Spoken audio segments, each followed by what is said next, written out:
Usa ko ka Adventist para to, pastor. Isa to imong first name? By John Clarin. Okay, John, go.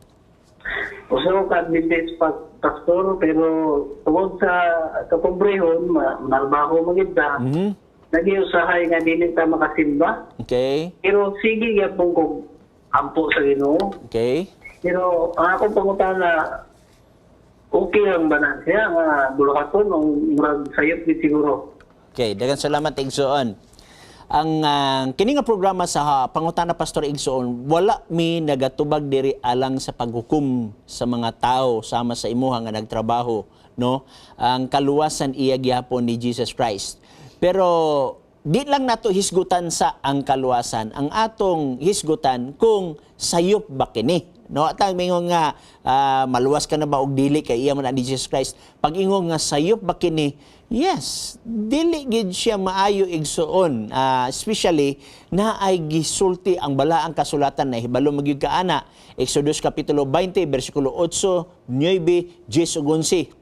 Hinumduman mo ang adlaw ipagpahulay sa pagbalaan niini. Unom ka adlaw magabuhat ka ug buhaton nimo ang tanang buluhaton. Apan sa ikapito mopahulay ka gikan sa tanan nimong mga buhat. Bisan ang imong mga anak nga lalaki, bisan ang imong anak nga babae, bisan ang imong sulugoon nga lalaki, bisan ang imong sulugoon nga babae, bisan ang imong mga kahayupan. Tungod kay gibuhat ni Jehova ang langit ug ang yuta. Pag ingon ganig tungod kay Jehova gibuhat ni Jehova ang langit ug yuta, gikutlo na ni Moses didto sa iyang balasahon sa Genesis kapitulo 2, bersikulo 1, bersikulo 2, bersikulo 3 kay ang unang nga nagpahulay sa adlong igpapahulay ang Dios gid mismo. Okay? Aton tanawon, 2:1 og nahuman ang mga langit og ang yuta og ang tibok nga panon kanila og sa adlaw nga ikapito natapos sa Dios ang buhat sa iyang gihimo mipahulay siya sa adlaw ikapito gikan sa tanan niyang buhat nga iyang nahimo gipanalanginan sa Dios ang adlaw ikapito og gibalaan nagbalaan niini tungod kay niini nagpahulay siya gikan sa tanan niyang buhat. Ang Diyos yun mismo igsoon ang una nga nagpahulay. Tulo ka dagkong butang ang nahitabo dinhi sa Genesis 2:1 ngadto sa 3. Nagpahulay, nagbalaan, nagpanalangin. Wala na mahitabo sa unang adlaw ngadto sa unom ka adlaw, diri ra na nahitabo sa ikapito. So therefore, ang ikapito usa ka espesyal nga adlaw alang sa Ginoo kay ikaw makikistorya ngadto sa Ginoo ang Dios magapanalangin nga kanimo ug matud pa sa Dios sa Isaiah 58 bersikulo 13 mao kini ang gihatag sa Dios ngadto kang Isaias nga ipasulti kanato hangtod rong panahon na og sa mga adlaw nga maabot.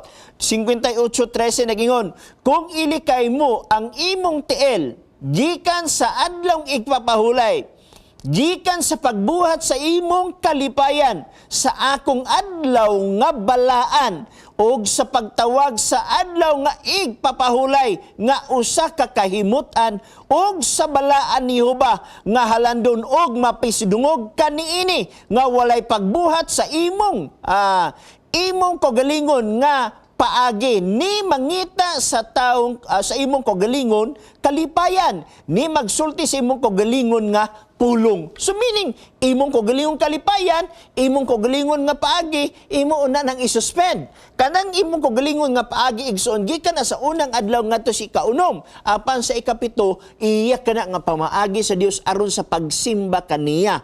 Mao gyapon ang gidabuhat sa mga Dominguista kanang nagbantay sa Domingo, no? Daghan man na sila, daghan nga reliyon nagbantay Domingo. Alang nila didto gid sila sa simbahan. Alang nila magampo gid sila sa Dios. Alang nila magsimba sila ug alang nila nagtuo sila nga ang Dios nagpanalangin kila sa panahon sa Domingo. Walay kalahian sa Adventista nga nagbantay sa Sabado. Ang kalahian lang mao ang Adventista nagsunod sa tinuod nga adlaw nga gitudlo sa Biblia ug ang sa pikas usab nagsunod sa balaod sa tao kay wa man tay mabasa sa balaang kasulatan nga ang adlong Domingo gisugo nga balaanon, gisugo nga pahulayan, gisugo nga gitawag nato gipanalanginan sa Dios. Busa ako igo na gid mi magtambag igsoon, igo lang mi magbasa sa balaang kasulatan nga kung moyong kaigsoon nga maayo ba ang atong gibuhat, makaingon gyud ta igsoon nga dili maayo. Pero dili kami moy mohukom igsoon, ang Dios moy mohukom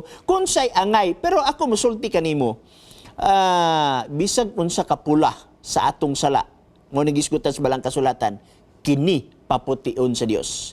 Dili atong kagalingon nga kahimuan, dili atong kagalingon nga pagpaningkamot, kundi pag-surrender ngadto sa Dios. Kay ang grasya sa Dios matos balang kasulatan, diin gani mudagsang ang pagpakasala, mudagaya ang grasya sa Dios. Busa abri man ang kaluwasan igsoon, ako nagtuog gipangga kas Ginoo, ako nagtuog ang Holy Spirit nagwork sa imong kasing-kasing tungod kay naa pa sa imo ang kahangawa sa pagpangutana may tungod sa imong gibuhat. Busa igsoon ang Dios magpanalangin kanimo og sundalan ang dikta sa Biblia og ang magahunghong ni ana ang balaang espiritu.